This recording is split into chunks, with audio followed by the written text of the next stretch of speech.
Ronald Read never looked like a man the world would remember. In fact, if you walked past him on the street, you probably wouldn't turn your head. His clothes were simple, worn from years of use. His shoes were often dusty, his shirts faded from thousands of washes.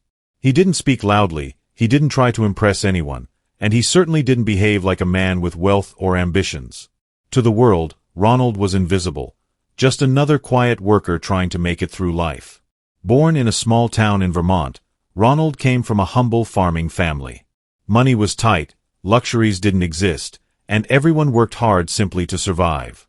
From a young age, Ronald understood the value of effort. He spent his childhood chopping wood, milking cows, and helping his father repair old farm tools. Every task taught him discipline, patience, and the ability to endure hardship without complaint. After finishing high school, an achievement his family was proud of, Ronald didn't go to college. He didn't see it as an option. Instead, he took a job at a gas station pumping fuel, checking oil levels, and cleaning windshields. It wasn't glamorous, but it was honest work. He greeted customers with a nod and a gentle smile. He never displayed frustration, even during freezing winters when he pumped gas in the snow. Years later, he took a second job as a janitor at J.C. His days were long, starting early and ending late. He swept floors, cleaned bathrooms, emptied trash bins, and repaired whatever broke inside the store. He never complained. He never demanded more pay. He simply did his job with quiet pride. People who worked alongside Ronald described him as kind, humble, and gentle. But they also described him as extremely frugal. He drove an old Toyota with nearly 200,000 miles on it. He wore the same flannel shirt regularly. Instead of buying firewood, he chopped his own, even well into his 70s. He packed simple lunches, avoided restaurants, and refused to spend money on anything unnecessary. To most, Ronald looked poor. Not struggling, but far from wealthy. None of his co-workers ever suspected anything unusual. After all, he lived like a man with barely enough to get by. But hidden behind those quiet eyes and dusty shoes was a secret that nobody, absolutely nobody, imagined. Ronald wasn't just careful with money. He wasn't just frugal. He was studying. Every evening after work, while others rushed home, Ronald walked to the local library. There, in a corner of the reading room, he sat with financial newspapers, company reports, and investment books that most people found boring. He wasn't a businessman. He wasn't a graduate. But he was curious, quietly and intensely. For years, Ronald soaked in everything he could learn. Slowly, quietly, with no one noticing, he began investing tiny amounts of money into companies he believed in. Not to get rich quick, but to grow slowly and safely. The invisible janitor was building something extraordinary, and the world would not discover it until the day he died. Every town has a few mysteries. People who live quiet lives that no one fully understands. Ronald Read was one of them. What nobody knew was that this humble janitor had been constructing a financial masterpiece for almost 40 years. And he had done it using one of the simplest, most powerful wealth strategies in human history. Ronald didn't follow trends, didn't gamble on risky stocks, and didn't chase hot tips. He focused on what he understood, companies that made everyday products people would always need. While others panicked over economic crashes and market dips, Ronald remained calm. He wasn't investing for today or tomorrow. He was investing for the next decade, the next generation, and perhaps even the next century. At the library, he studied companies like Johnson & Johnson, J.P. Morgan, AT&T, Procter & Gamble, General Electric, and Dow Chemical. He didn't choose them because they were exciting.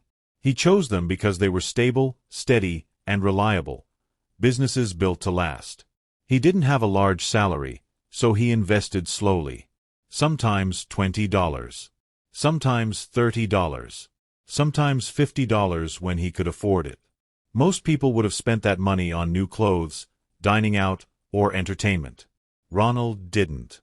He preferred his old flannel shirt, his simple meals, and his quiet evenings. But what he lacked in income, he made up for in discipline.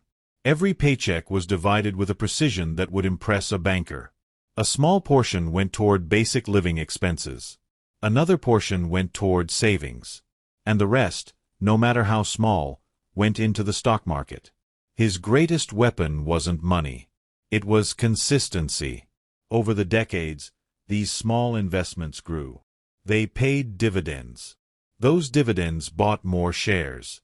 Those new shares increased future dividends. And the cycle repeated, again, and again, and again. Ronald never bragged about his investments. He never talked about the money he was making. He simply kept working, kept reading, and kept investing. His co-workers discussed weekend plans, sports games, and family gossip. Ronald kept quiet. Not because he was secretive, but because he didn't think what he was doing was special. To him, it was just common sense. During times when the stock market crashed, during recessions, bankruptcies, global crises, people around him panicked. Many sold their investments out of fear. But Ronald did the opposite. He didn't sell anything. In fact, if he had a little extra money, he bought more. He believed in something that few people truly understand. The market rewards patience. By the time he was in his 80s, Ronald had one of the most stable and diversified portfolios in his entire town. But still no one knew. He still drove his old car. He still chopped his own wood. He still wore the same clothes. To the world, he was still just the janitor. But in reality, he had become something far greater. A quiet financial genius. When Ronald Read passed away at the age of 92, his death was quiet, just like his life. There were no headlines, no grand ceremonies, no crowds. Only a few friends, neighbors, and former co-workers attended his simple funeral. They remembered him as kind, humble, polite, and hard-working. But the real shock came a few weeks later. When the lawyers opened Ronald's will, they expected to see modest savings, maybe a few $1,000s. Perhaps an old car, some tools, a handful of personal belongings. Nothing unusual. Instead, what they discovered left them speechless. Ronald Read's estate was valued at over $8 million. People thought it was a mistake. Impossible. How could a janitor, a man who swept floors, cleaned toilets, and lived in a small, simple home, be a multimillionaire? But the numbers were real. The paperwork was real. The portfolio was real. His investments had grown into one of the largest personal fortunes in the region. News spread like wildfire. Journalists rushed to the tiny town. His old co-workers were interviewed, stunned and confused. How could Ronald have made that much money? He lived so simply. He never said a word about being rich. He wore the same shirt for years. But Ronald's story became even more astonishing. He donated most of his fortune. Millions went to the local hospital, the same place he had visited only a few times in his life. Millions more went to the library, the very library where he had spent countless hours studying and learning the principles that helped him build his fortune. His generosity transformed the town. The hospital expanded. The library upgraded facilities, built new learning spaces, and created programs that would inspire generations. Ronald Read, the invisible janitor, became a legend. Financial experts analyzed his portfolio and were amazed. Without a college degree, without a high-paying job, without any special background, he had outperformed countless professionals. He had achieved what many dream of, financial freedom, by using nothing but discipline, patience, and the power of compound interest. Ronald Read taught the world a priceless lesson.